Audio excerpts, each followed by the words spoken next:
Hi, my name's Phil. I'd like to talk about politics, and in this video I'd like to update on my initial concerns regarding how Brexit would impact our ability to roll out the incoming COVID-19 vaccines. We do have a little bit more information. It could definitely be worse. It seems clear that Brexit is likely to negatively impact our ability to get our vaccination programme rolling. The government don't seem to have a plan for those problems. But it's not all bad news. But first, if you'd like to be notified of daily news and politics, please subscribe to the channel and click the bell notification icon. So it's been blindingly obvious for some time that Boris Johnson's government will never actually manage the COVID pandemic. They will never get on top of it. They can't even get the basics right. And now that the public have completely lost faith, so will now never get on board with the measures to the extent required to make them be as effective as they could be. For half a year, I've been saying that our only way out really is a pharmaceutical solution. I think the government recognised that as well, cures and vaccines. Now, science, the Conservatives' arch enemy, is our only saviour and indeed is coming to the rescue. But there are a number of serious concerns when it comes to rolling out a national programme of vaccination in the UK. One, anti-vaxxer movement may not be as strong as in the US, but it's still dispiritingly present. And when you lack a credible government, it's extra difficult to counter it. The main line of attack will inevitably be the vaccine's been cleared a bit quickly, hasn't it? Shouldn't it have had a lot more testing? Don't drugs normally have a lot more testing than this?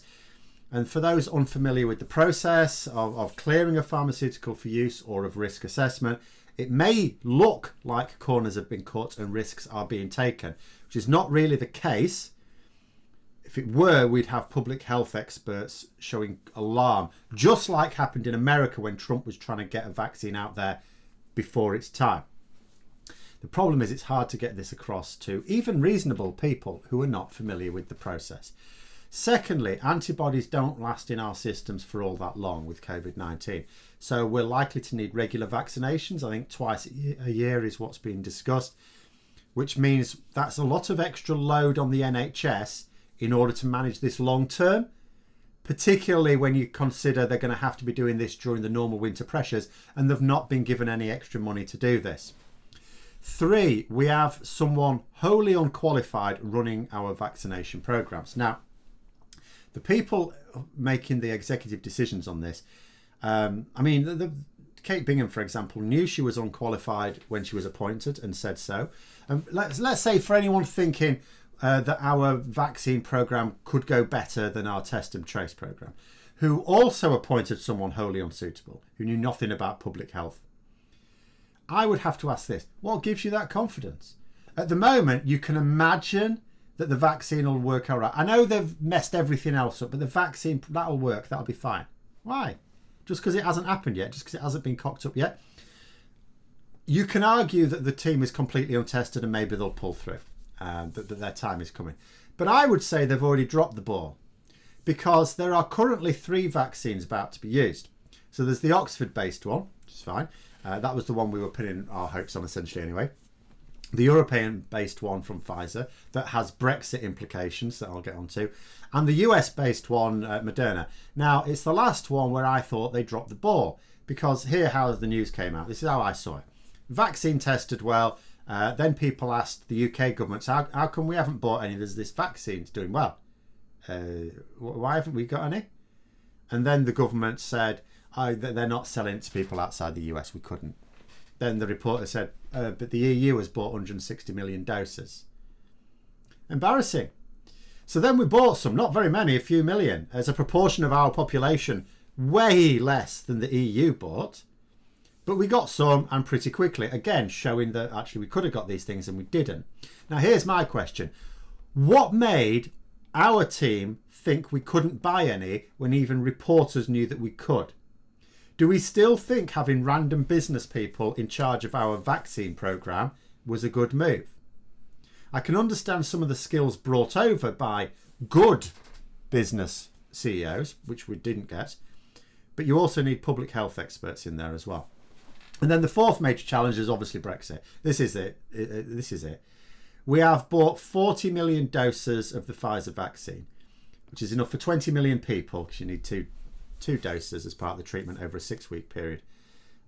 First dose, then 4 weeks, then the second dose, then 2 weeks before you're protected. And the NHS is supposedly ready to start rolling this out very soon. Again, that's what we're told. I find it difficult to believe that when the NHS already, even without COVID, cannot cope with winters and it hasn't been given extra resources. Fine, okay. But it's coming from Belgium. That's in the EU. And we're going to need to import it to the UK after the end of the transition period. Deal or no deal?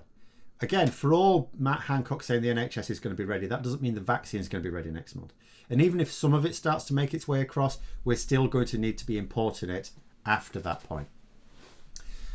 Also needs to be stored at minus 70 degrees Celsius. You can't just load it onto the back of a lorry. So people might be thinking, well, let's just get all the 40 million doses over here. I mean, it doesn't work like that for a start. You don't mean to say that the 40 million doses are ready for us, even if we clear it. But you can't just load it onto the back of a lorry, drive it and store it somewhere. And then news emerged over the weekend that Pfizer, the European company making this vaccine that we've purchased 40 million doses of, has a storage facility in the UK which is closing down due to Brexit. All very embarrassing. But in actual fact, not a serious situation for the COVID vaccine as far as I can tell. The Pfizer facility doesn't have the freezers to be able to store the vaccine at minus 70 anyway. It was used for flu vaccine storage. And let's say it did have the facilities, the storage, cold storage facilities, then hopefully you would imagine the government could have agreed to buy those facilities off them.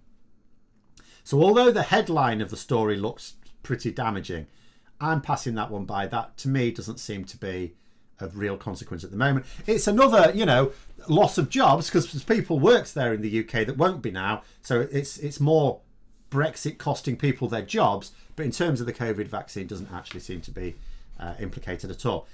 Now, I said there's good and bad news, basically. Now, the good news first. One, Pfizer has developed some tech called a thermal shipper to transport the vaccine at the required temperature. So I had a bit of a concern. Have the government thought about this? Turns out they didn't need to. Pfizer has done it for them. So we can transport it here. So that was a concern of mine. That's good. That's sorted.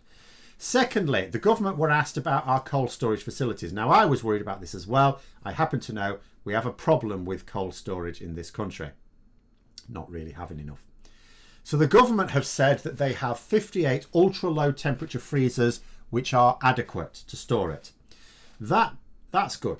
I was concerned about that. That has the capacity to store 5 million doses. But that's where the good news ends as far as I can tell. Now, you may think that, well, hang on, we've got the storage sorted out and we've got the transport sorted out. That's all the news we need. What bad news can there be? I was coming to that. So first of all, those ultra low temperature freezers that the government mentioned, like I said, are enough for 5 million doses. Now, we've bought 40 million. Like I said, we're not going to ship them all over at once anyway. But that is enough for 20 million doses. And we want to get these doses out quickly as possible. The second dose is, like I say, given 4 weeks after the first. So time to get that shipped across, I guess. But if we can only store 5 million at a time. Now, for all I know, that might be more than adequate, and that's okay. Because in terms of how quickly the NHS can even get the vaccine rolled out, it may be that there's no point in trying to store more than 5 million at a time anyway. So that could be okay. But again, we still then have to think how quickly we can get these in. But what if we could? What if in theory, if we had the storage for more than 5 million, we could roll it out more quickly? So there's obviously a problem there. There's a limiting factor on how much we can even store in the country. 5 million doses. Which of course means for those people thinking this rollout will be quick, of course it can't be quick. Because just from the cold storage point of view alone, we're going to have supplies coming in over a fairly long period of time. Because we can't store it all up. And of course, we certainly can't get it across before Brexit hits next year. Then that brings, of course, to problem number 2. So lorries trying to transport these things. Okay, they have the facilities to keep them at the right temperature. That's good. That's handy. I was told when I was talking about this with patrons that apparently the vaccine itself, once it's unfrozen, can last basically an hour. So you certainly can't transport it without transporting it at that temperature. So getting the lorries through to the country is a bit of a problem. So we're an island. So we don't have the capacity to just fast track things coming through border queues without causing even more delays for everything else, including food and other medicines. Now, the government have talked about alternative methods of transport, including flights, which is fine, or very sensible. What was of major concern to me was that the government don't have a plan. Because when they were asked in Parliament directly, the response included the dreaded words, "The UK is exploring a number of options." See, exploring options isn't a plan. This is a long time before a plan. Exploring options is what you do in the early stages of planning. It's the part where you just throw a load of options onto the table and then you start to filter through, getting rid of the ones that are clearly unsuitable, start to consider the benefits of each of the ones that's left. You know, I accept that the cold storage issue for the Pfizer vaccine couldn't necessarily have been anticipated. You wouldn't necessarily have known it needed that. I don't know.